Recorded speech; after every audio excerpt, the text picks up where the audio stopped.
Good afternoon, everyone, and welcome to our conversation on the fundamentals of staffing senior leaders during crisis. We are going to get started in a few moments.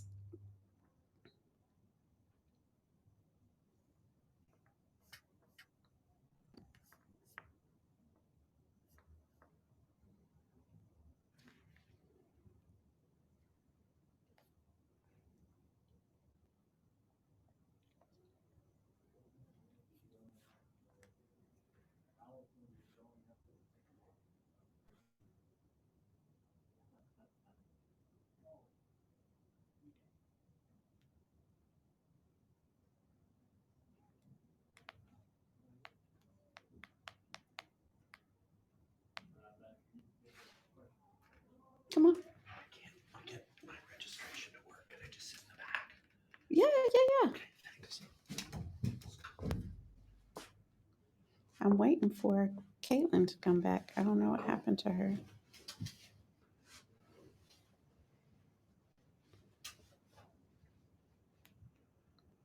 And the link.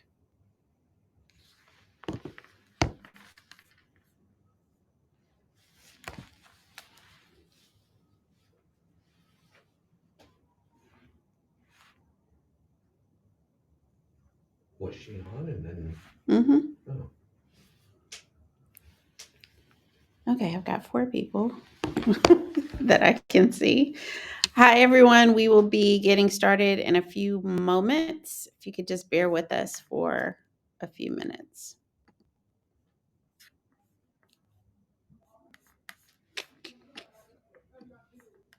Yeah, I don't know where she went. Send her a message. I'm like, Dave and I are going to talk about dancing, the tap dancing.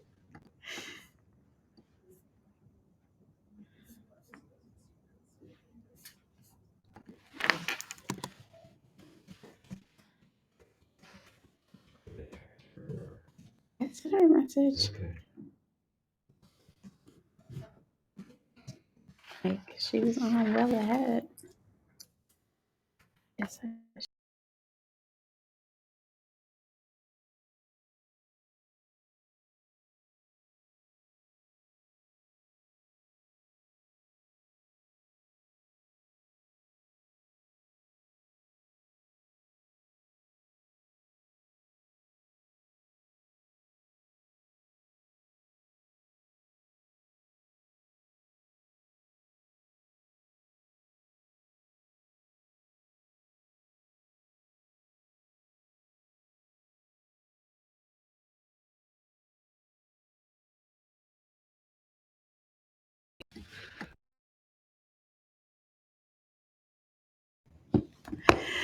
Okay, so we are going to get started with our conversation with Caitlin. So thank you all for joining, and let me send us so you can see us. Hi, Caitlin. How are you? I can't hear you. Just hit the unmute on your side. I'm good. How are you? Awesome. Thanks to the power of editing, we can remove that. Oh, that's great. I love this app. I've actually never used it before. This is kind of cool. Yeah, it's fun. So, welcome everyone. Thank you for joining us today. We are talking about the fundamentals of staffing principles, senior leaders, something we all have to do at some point or another, whether it's a VIP visit or whether we are responsible for talking points and photos and all kinds of amazing things. And I just want to give you a quick snippet of why I think Caitlin is amazing to share on this.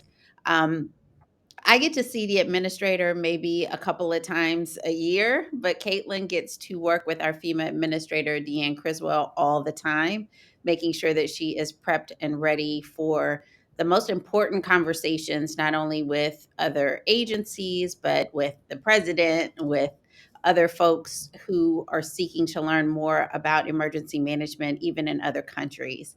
And every time I see Caitlin, she has a smile on her face and she is ready to go, and she always provides such great LinkedIn posts about the engagement that's going on with the administrator, and I just love it. And so I thought that Caitlin would be an excellent person to bring in to share with us how to do that work with excellence. And so, Caitlin, we are thrilled to have you at the San Francisco Federal Executive Board and our Public Affairs Council. Please know that this will also be on our YouTube channel, so you will be able to get the information later. But Caitlin, welcome. Thank you, Brandi. And you know what? I feel the same way about you. Every time I see you, you're smiling and your messaging is perfect, exactly what we need at FEMA. We need ambassadors out there sharing the good news, right? And that's exactly what you do. So shout out to you and thank you for the invitation to be here because this is awesome. I'm really excited. Yes. And yes, Paul, it is being recorded, and I'll be replying to folks in the chat. So if you have questions, things you want to ask of Caitlin, please let us know. Caitlin, so tell me a little bit about your why. Like, why did you want to do this kind of work in the first place? Yeah, that's a great question. It's kind of a funny story. So I went to school to be a journalist. I wanted to be on camera and like be at the news desk and, reporting the news. And I did that in college. I studied very hard and I was very aggressive in trying to pursue a job after college. But my first call actually came from FEMA. And so okay. Am I breaking up? I can hear you now. Am I breaking up? Okay. Okay. Let me, for safety reasons, because we're a crisis agency, I'm going to do this from my phone because I want us to do this right. And you guys are just going to have to bear with me. Okay. It doesn't do it from phones. Let me ask for some IT help. I'm going to just keep talking here. Okay. So FEMA called me and they were like, hey, would you like to come and interview for a job as a writer? And I said, yeah, I would love that. Had no idea what FEMA did, right? You have to understand, like, just out of college, what is this for? It was for the Hurricane Harvey mission. It was a recovery mission. And so I showed up at this warehouse and I was like, this is really weird because I'm in a full suit, all glammed up, thinking this is going to be fun. And then I learned the mission of FEMA in like 10 days because I got the job and I got a book and they're like, here you go. Get to it. And so before I knew it, I was, a part of this really, really important mission to help survivors who are recovering from one of Texas's, if not the United States' most significant, hurricanes, right? The mission was really important to me. And at that moment, I fell in love with it.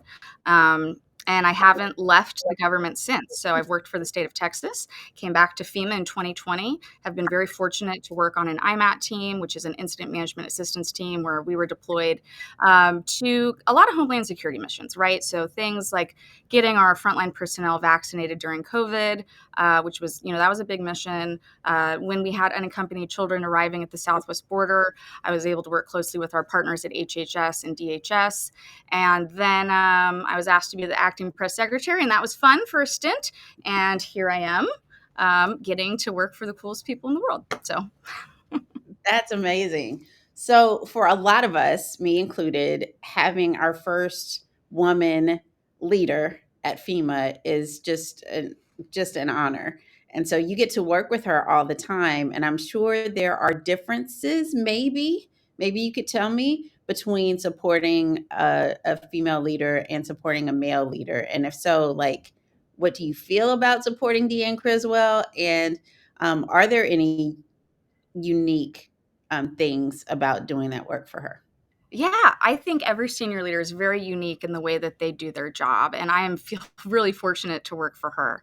Watching the way that she leads is very inspiring for me. And as you know, emergency management has been a male-dominated industry for quite a while. And so here we have a woman leading this business at the federal level. And it is very, it's incredible that I get to sit in some of these conversations she's having with her peers across, well, we've got cabinet level agencies she's talking to. She's talking to the president. And I'm just kind of a fly on the wall for those conversations, and listening to the way she's delivering her priorities and the goals is very, very informative for me and what I have to do to support her. When it comes to working for maybe a man previously in my career, I think that it's hard to compare the two. She's a very operational person, but she's also very compassionate. And I have worked for male leaders that have been very compassionate, but they often, maybe they don't appreciate, maybe like the holiday party as much as she does. No, I'm just kidding. But she loves staff engagements. She sees the value in bringing our workforce together for fun events, and so I've had to sell those kind of things a little bit harder to some previous bosses, but she's awesome. Awesome. Well, we talked a little bit about different types of leaders that you could work for, not just men or women. And so could you tell me some of the things that you've learned about working for certain types of leaders that could help us to do that work better in the future? Yeah, there's 3 that I've worked for. I was thinking about this conversation and I was like, how do I break this down so other folks can see them, like we discussed, in these stories? And there is the longtime bureaucrat, who I'm going to call under a pseudonym named Kenny. There's the longtime bureaucrat, Kenny. There is the super excited, eager new federal employee named Peter. And then there is a risk taker, and we'll call her Jenny. And so throughout my career, I've experienced these kinds of personalities. Or you work for that time bureaucrat, or you work for that, new, doesn't really know how to navigate the federal government quite yet, or you work for that risk taker. You have to take who you are as a person and be true, right? Because if we try to change ourselves depending on who we're serving, that's not going to be sustainable. So from the very beginning of your relationship with these people, be yourself, be professional, obviously, but just show them who you are. Because if you're not melding from the very beginning, when a crisis hits, it's just not going to work. So just be true from the very start. But you have to encourage them to be that way with you as well, and that takes earning their trust. So that's really important. The way that you speak with the leader, the way that you understand their priorities and their goals, you have to seem really genuine and interested in those things. And that's how they'll trust you to provide you with information that they're not sharing with, maybe thousands of other people. The messaging that we're putting out is reflective of course, their goals and their priorities, but also the agencies as well. But to understand who they are as a person, what their true core beliefs are, that's not something we're going to be broadcasting, across all these different channels, but it's how we influence the message that we're delivering to these audiences. So that, for instance, Administrator Criswell, during Hurricane Ian, the Washington Post, I think, or the New York Times, they did a story on her. It was a surprise. We didn't know they were writing it. And it was how she brings the human element to disaster response. I mean, they wrote this amazing profile on her in the middle of a crisis because she brings the human element to disaster response. And the reason they did that is because they can see it in the way she talks to the press, in the way she talks to survivors, in the way she leads this agency. And you all as communicators have a role in making that kind of thing happen, even if you had no idea it was coming, so that's what I would say is really just be true to you and to them, and get that relationship kicked off as soon as you can in a good way. Yeah. Mm-hmm. So as you work with communicators, you talked about how we can help others to see our principles in a certain way. Are there things that you do or conversations that you have with maybe the photographer or the person who's covering your principal that helps to show them in that light? Yeah, absolutely. I think the best way to do this, some principals want to do social media, right? Like, Brock Long was so big on LinkedIn when he was administrator, and he still is, but when he was the administrator, you saw him on LinkedIn a lot, engaging, doing comments, doing his own posts. So he really was, and I'm pretty sure he was doing that himself. So there's principals that want to take their phone and like do their thing on their own. And then there's some principals who are interested in having a little bit more help on that side. So, okay, hey, we're going to go do this event. You're going to be giving a keynote. How do you feel about doing some pull-asides with the press? But what are your priorities for this event, right? We know we want them to do press. We know that we want them photographed this way. But give them the opportunity to tell you how they want to have their presence be seen at that event. For the administrator, she wants to be able to talk to audience members at the conclusion of the event. She wants to be able to come off stage and talk to people who just heard her speak. And we know that. We know to just back off.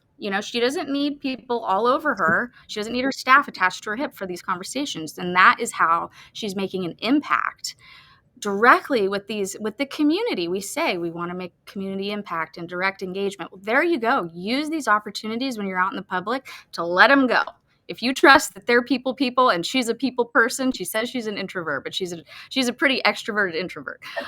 Just let them go and do their thing, and if they need your help, they'll turn around and ask for it. So. Right. That's amazing. So let's go back to one of these examples that you gave, because I don't want to let you off the hook with these cool names that you created. You spent so much time. So when you have someone who's a new Fed who doesn't necessarily know what they don't know, is it harder to kind of let them do their thing? Is it better for you to step in and provide them with some guidance to help them? And how do you do that in a way that doesn't make them feel unsure in front of others? Yeah, no, that's a great question. I will give the example. Okay, so this is going to be Peter. He's the new excited Fed, right? So Peter and I worked together. He started his job on day one. He started his job, and instead of like going to orientation and doing all that thing, he was like thrown into leading a disaster response mission, right? It was an internal effort. However, it was still a pretty big crisis.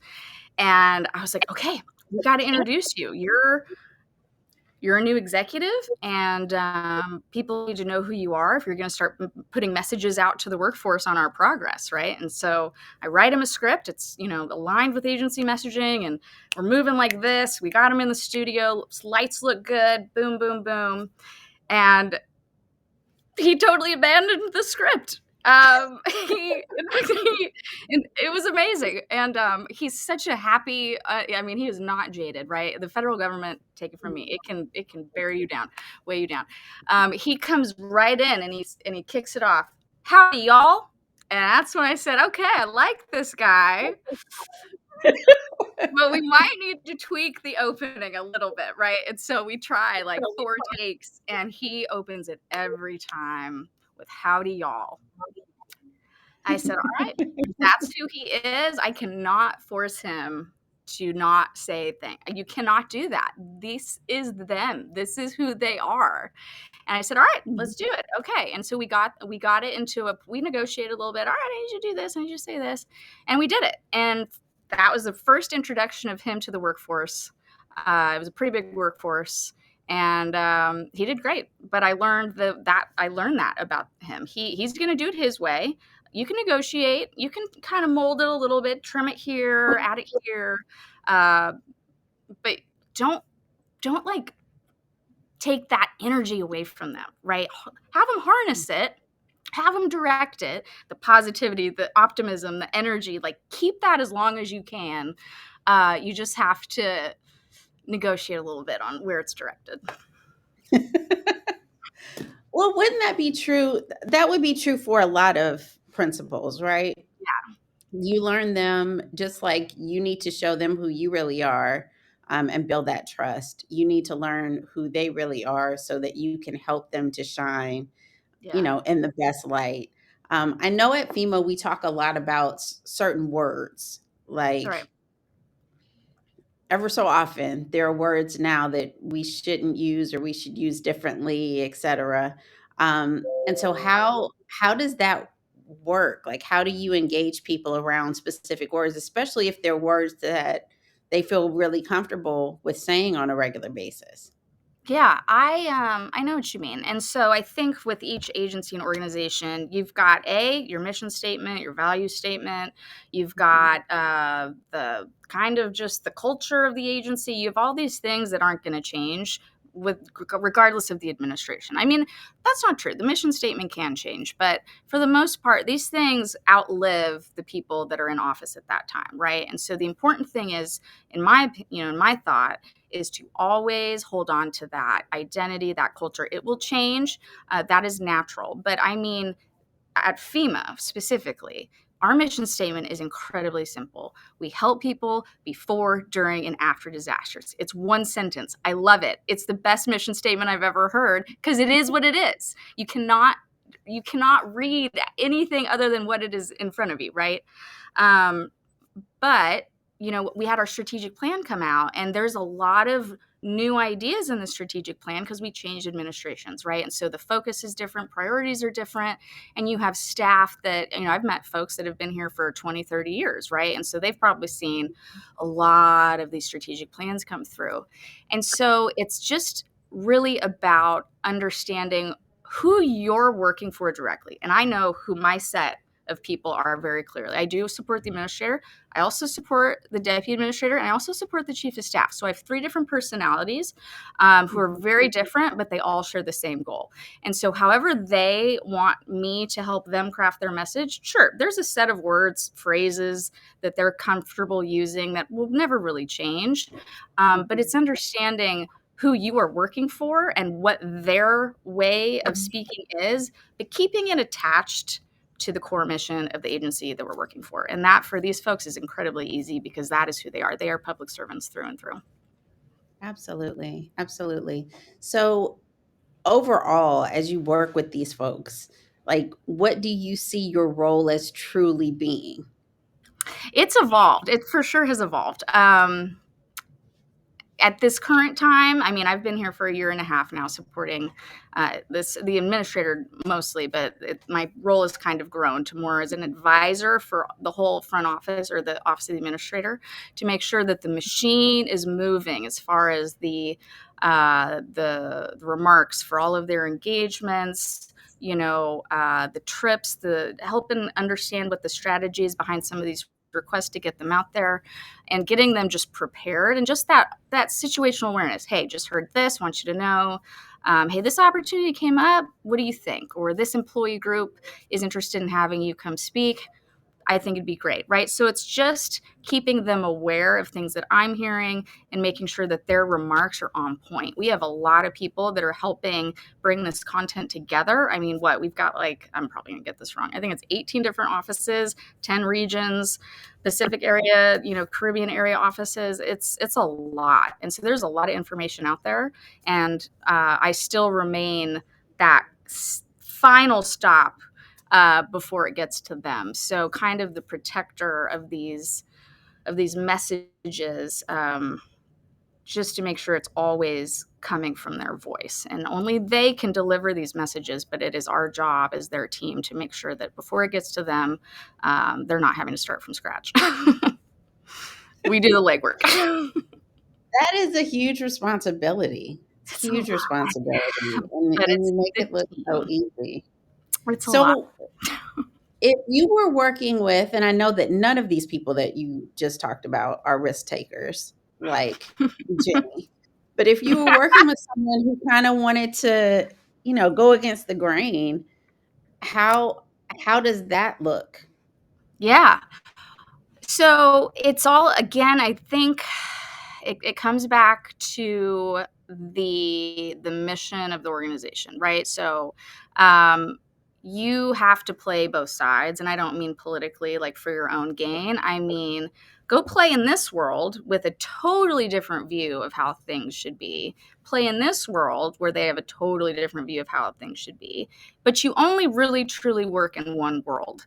And you need to do everything in your power to understand that world and how this person thinks, how they feel. Just sit, listen to them have conversations with other people. The news is on. Listen to the way they're reacting to stories. Quickly it doesn't happen quickly, but as quickly as possible, gain an understanding of how they would approach situations, so that when something kicks off, something happens, you can kind of already have an idea of how they would want to approach that. But you need to really protect them. And the way that you protect them is you step into that other world and you see how they're reacting to the situation right now.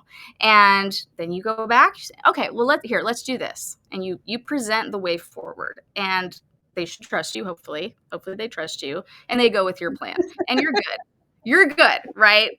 You did the legwork to make sure that this message is not going to set this world on fire, but you can't always control that. There are people, there are leaders, they are going to do what they're going to do. People do not like being told what to do. And that is not our job, to tell anybody what to do. With risk takers, you make it their idea. You make it their idea, right? And when you have buy-in from them, then we're good. So, what just overall advice would you give for people who are just going into this space, um, on how to get started with supporting a principal, especially if that's not their regular assignment? It's just something that they need to do for a specific event, etc. Yeah, no, I think that first point I made about being yourself. So I would sit down and write out. I didn't do this, but I wish I did before. But sit down and write out all of the pros and cons about yourself. And I don't mean I don't clean my house enough, I don't do my laundry enough. I mean, consider what you bring to the table and be brutally honest with it. I mean, bring in your closest coworker, your best friend, whatever, and let them hear what you're saying. And they might add to the list. They may be like, oh, no, that's not a con. That's a pro, right? And then you have a really solid idea of who you are as a person. Because in this business, you're going to come up against people who are going to say things that make you question your worth, that make you question whether you know or what you're doing or not. They'll question your age. They'll question your sex. They will question whether or not you're really fit to do this job. But none of that matters. That is noise, because you did your pros and cons. And you double checked it with your best friend, or you double checked it with your most favorite boss ever. Okay. And so it just starts with being yourself and being super solid in what you bring to the table, right? So that's step one. And you do this before you even meet the principal. Step two, you meet them, right? And make your mark then, and not an aggressive, crazy mark like they walk away. They're like, man, that lady's crazy. I mean, if you have the opportunity to be introduced to them, you step up and you shake their hand. You make eye contact. You're confident in this interaction, because this principal does not have time to weigh whether or not you're worth it, right? You put across that confidence the second that you meet this person. Leave a mark. Hi, I'm Caitlin Justesen. It is an honor to meet you. I can't wait to work with you. Boom, you're in, right? And then you're proving to everybody else that's standing off to the side, side-eyeing you, who's this person? No, I got this, we're good, okay? Step three, once you're in, you have to get them alone. Whatever, have their chief staff. I don't mean alone. I mean, sit down with them. I mean, there's always going to be people around. Sit down, whatever the situation is. If it's a crisis, it's a crisis. Okay. If it's not, that's great. What are your priorities with this? Whatever we'll call it a project. Okay. What are your priorities for this project? They should be able to go 1, 2, 3. What are your goals? 1, 2, 3. What do you want to get across in your messaging? 1, 2, 3, right? And just take notes. You shouldn't be asking a whole bunch of questions back. Good leaders can tell you exactly what they mean, and what they're saying, don't read too much into it. Just take it for what it is. If you do have questions, go to their staff. Chief of staffs love being asked their opinion on things. Do not check off a good chief of staff, okay? I love my chief of staff, and I go and I bug him all the time, and my deputy chief. So lean on those people. They know what they're doing. So yeah, just make your mark, get to know them from day one, take what they say at face value and work it into the products.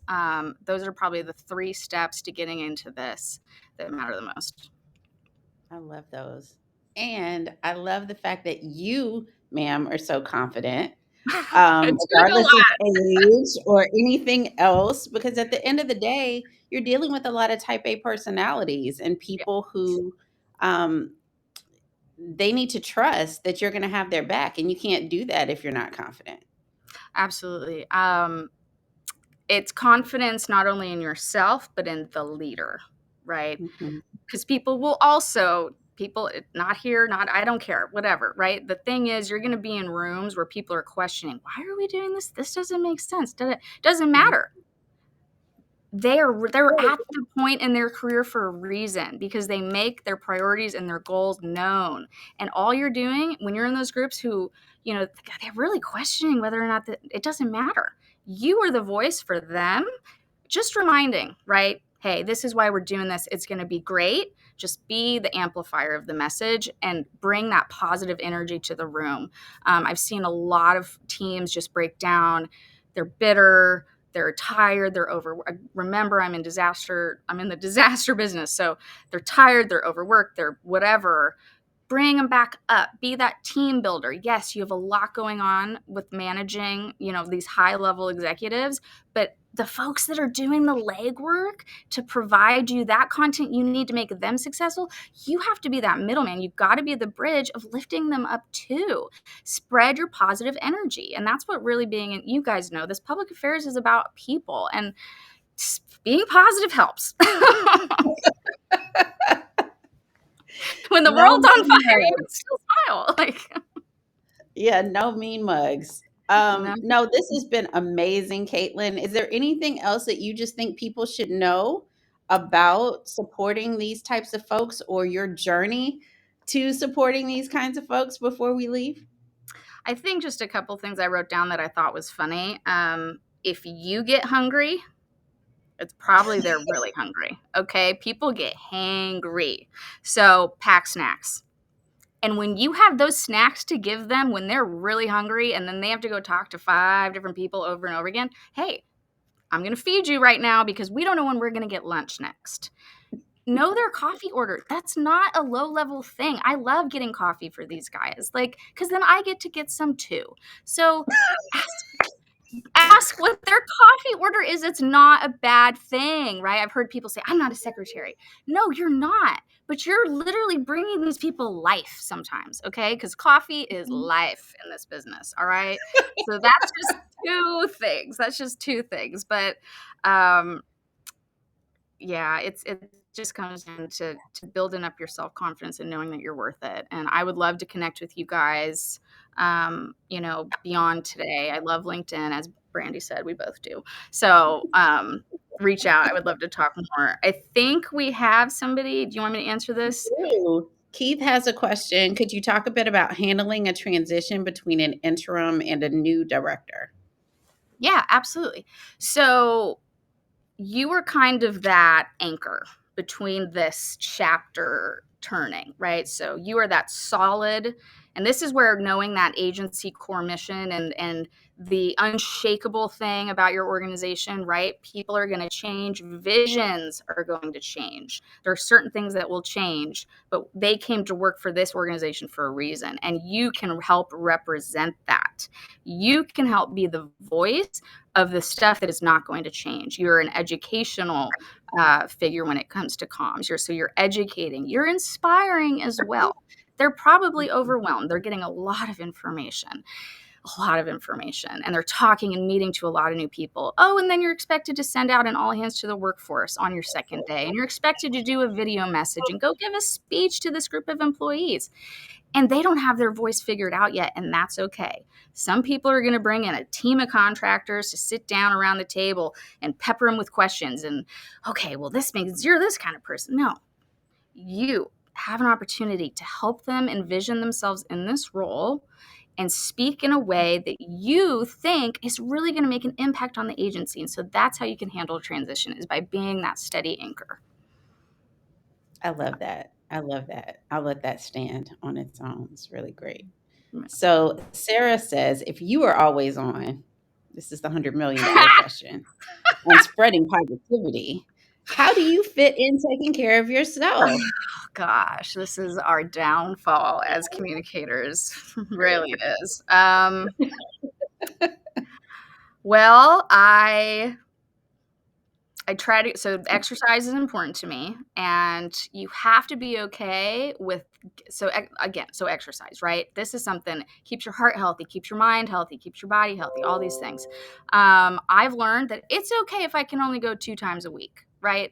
I was really giving myself a hard time if I wasn't going 4 to 5 times a week. But the thing is, you gotta just take what you can get sometimes. So mentally, I'm okay going twice a week. So just, going easy on yourself, but your support system is so important. My husband, he has been in the military and law enforcement and, a world that I will never understand, a very, hard on your body, mind kind of world. And I'm really lucky because in addition to all the crap he has to deal with, he's got me, who you can imagine comes home with a long list of stuff to just go off about. And he just listens. But he's also my cheerleader. He's the most unemotional person in the world if you met him in public. But he's my cheerleader. And so he brings me up and he reminds me, and he's also 15 years older, so he's got a lot more life experience. But he tells me things that I need to hear in that moment. And so find that person in your life. Maybe it's not your husband or your wife or your partner. I don't care who it is, but find that person is going to tell you what you need to hear to get you through the day. So, and then the last thing is really pay attention to your mental health. I have found, and when I first started in this kind of crisis business, I wasn't recognizing symptoms of panic attacks and anxiety attacks. And you can control that, right? It's not like you live and die with anxiety, but it can control you. And so I learned to stay in tune with my mental health because it was coming out of nowhere. I'm like at work, and I'm calling my doctor. I'm like, it feels like my dress is choking me. And I did go to the hospital because it really felt like I was being choked out by my own dress. And I'm pulling it down. I'm like, yeah, you're having an anxiety attack. Oh, I've never had that. So just take a sit down, check in. And if you hit a certain level, like you need to communicate the need to take a step back, have your team step up, come in, support you. That is super, super important. Absolutely. Absolutely. Thanks for sharing on that topic because it really is important. As communicators, there's so many communicators on a high level who don't stay in that work for a very long time because it is really exhausting. And you do end up being in the faith world. We talk about armor bearers, Ooh, I right? like that. In the Baptist world. And a lot of times we are being everything to our principal Everybody. or the minister so that they can then do the work that they need to do.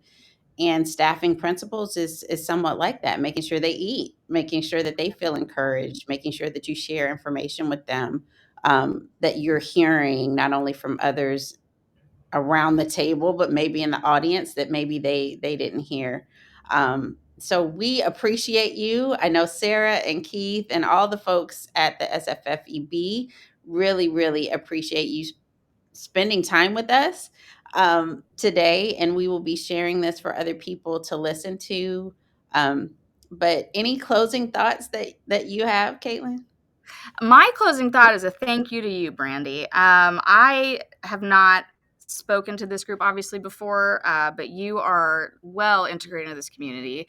And I just want to say thank you for inviting me on to spread a message of, I don't know what the message was. There was a lot in there, but thank you for letting me get on here. I hope that I can connect with you guys again. Find me on LinkedIn. Let's hang, let's talk. But this has really been a cool thing for me. It's been a stressful week, and you just made it a lot better. So thanks. Oh, same. Thank you, Caitlin. And thank you, Dave. You bet. You want to Thanks, say Caitlin. hello? Yep. Oh my gosh! Hi! Oh, I love you. He's the best. Everybody for joining, and we appreciate your comments today, Caitlin. Thanks, Dave. You guys, come to DC. Come on. Come on. Caitlin, see you all later. Bye-bye. Thanks. Bye.